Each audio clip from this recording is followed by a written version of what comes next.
Maria de Lourdes, uma observação sua, por favor. A minha observação é que, com a fala do Dr. Paulo, a gente percebe que houve um aproveitamento da brecha na lei e um desvirtuamento do objetivo propriamente dito da segunda corte, que seria a conciliação, e aí, de repente, passou a ser prejudicial, digamos assim, a uma parte do negócio, que seria os consumidores.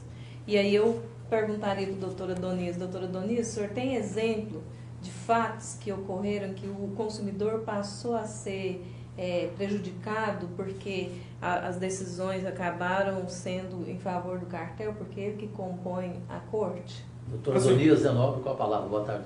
Boa tarde a todos, boa tarde, Cajuru.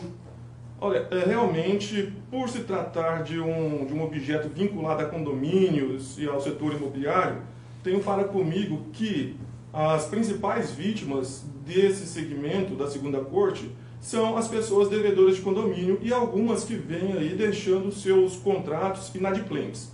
Sim, ela me pergunta se eu tenho alguma situação nesse sentido. Eu tenho duas situações nas quais dois dos meus clientes foram para julgamento, aliás, foram para uma possível conciliação lá na segunda corte. Não houve a conciliação. Um dos meus clientes, o segundo cliente, ele foi para a conciliação, não houve conciliação. A segunda corte, naquele momento, já deixou ele notificado do dia da instrução, da audiência de instrução. Fato seguinte, ele foi notificado por um mensageiro que a data da audiência de instrução dele teria sido mudada. Então, ele foi na data que o mensageiro comunicou. Quando ele chegou naquela data, o que aconteceu? A audiência de instrução tinha acontecido no dia anteriormente agendado. Passo seguinte, o árbitro deu a sentença condenando o meu cliente a, inclusive, o pagamento de honorários advocatícios, que já constava numa planilha apresentada pelo condomínio, e ainda, assim, em cima disso, ainda condenou mais algumas porcentagens em cima desses honorários advocatícios, o que é uma aberração. O interessante de observar nesse procedimento desse meu segundo cliente é que todo o procedimento correu sem a presença de um representante do condomínio. A pessoa que assinou no termo de compromisso arbitral, a pessoa que assinou outros documentos, sequer tinha uma procuração. Inclusive, o conciliador deixou uma recomenda para que essa pessoa, essa representante, essa pseudo-representante do condomínio, comparecesse e apresentasse o seu subestabelecimento ou sua procuração num prazo de 48 horas. O processo transcorreu todo e essa pessoa não compareceu para levar o seu subestabelecimento sem sua procuração. Nesse caso, essa conciliação ela deveria ter sido encerrada, deveria ser extinta, o que não aconteceu. Fato seguinte, depois da condenação, como o meu cliente foi injustiçado com a troca de datas, abriram para ele um espaço de reconsideração. Ele fez uma pequena manifestação pedindo para que fosse reconsiderado e marcado uma outra agenda. Numa manobra, concederam para ele esse espaço, mas todos nós sabemos que a lei não permite reconsideração, não permite recurso em sede de arbitragem, principalmente quando isso não foi registrado no termo de compromisso. O que deveria acontecer era, se o meu cliente se sentiu prejudicado, recorrer numa ação anulatória no Tribunal de Justiça.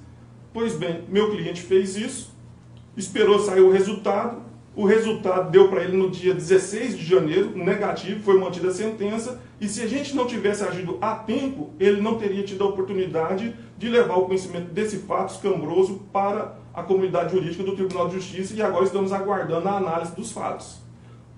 Se me permitir, o primeiro cliente sequer assinou o termo de compromisso, foi julgado, condenado. Ele tinha uma dívida simples de condomínio de R$ 415 e a dívida dele foi para mais de R$ 4.000. São fatos assim que a gente precisa estar atento. Por que uma dívida de R$ 415, embora tenha passado 2 ou 3 anos, ao final tem um julgamento, uma condenação de R$ 3.800 e que ele vai pagar algo em torno de quase R$ 4.500? O principal problema nosso é o quê? Porque a lei de arbitragem faculta a desnecessidade do acompanhamento de um advogado nas audiências de arbitragem, de conciliação. Então nós temos que quem comparece lá são pessoas leigas, não conhecem dos direitos e isso torna elas presa fácil de alguns algozes. Perfeito. Eu queria voltar ao Dr. Paulo César aqui, por fineza, Dr. Zenobre, Maria de Lourdes, senhoras e senhores goianienses, nesse caso gravíssimo, para a gente ir dar uma expectativa à sociedade goianiense, Que tipo, doutor Paulo César, de medidas podem ser adotadas para resolver tais falhas graves? E eu pergunto, é possível ter a parte de representante dos consumidores? Exemplo, PROCON, exemplo, associações habitacionais, etc. Então vamos pensar um pouco em soluções. Tá? Gostaria de ouvir sobre isso. O que eu tenho a dizer sobre isso é muito claro.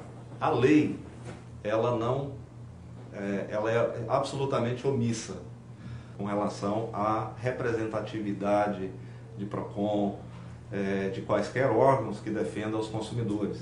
Ou seja, os consumidores são órfãos. Eu digo consumidores, mas também condôminos, inquilinos, proprietários de imóveis, que utilizam construtoras, imobiliárias, incorporadoras, são pessoas órfãos de representatividade.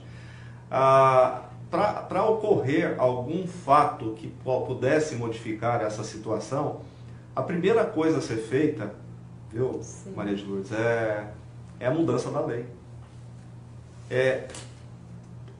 Buscar no legislativo e mostrar o que a lei de arbitragem pela omissão está fazendo com os consumidores. Porque são pessoas que não têm instrução nenhuma. Para você ter uma ideia, quando a pessoa compra um imóvel numa construtora e lá está inserida a cláusula compromissória, a construtora, o vendedor, não vai informar para o consumidor que ali ele está abrindo mão de discutir o assunto no judiciário. Sim, ou seja, já vem amarrado no próprio contrato. Aí que é a cereja do bolo. Por que a cereja do bolo que eu entendo? Porque se a construtora vende um imóvel e lá no contrato ela amarra a segunda corte, Sim.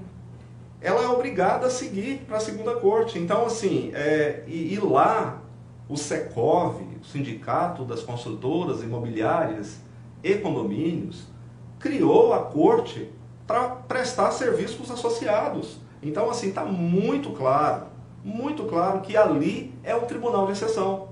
E a lei, a Constituição, não permite a criação de tribunal de exceção. Então, tem que passar necessariamente pela mudança da lei. Sim, lei federal? Lei federal. Mas tem que ter um início. Tem que ter o início, né? Bom, tribunal de exceção, você pode explicar melhor? Posso. Existe um princípio no direito que chama princípio do juiz natural. O que isso quer dizer? Que ninguém pode ser julgado por um tribunal criado especificamente para atender interesse. Ah, sim. Então, traduzindo em outras palavras, a segunda corte foi criada para atender interesses específicos do cartório dos imobiliário, associados do SECOV.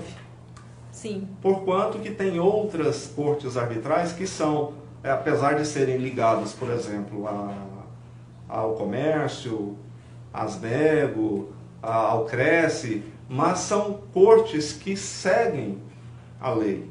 Elas não praticam esse tipo de ato lesivo ao consumidor que vem sendo praticado. O mais grave que eu vejo, inclusive o doutor Adonias mencionou, é a questão da ausência do advogado, da parte que é levada a esta corte para poder, entre aspas, fazer uma conciliação. Porque, na realidade, é o preparatório para a aniquilação total dos direitos daquela pessoa que ali adentra, para poder fazer algum tipo de conciliação, entre aspas. Sim.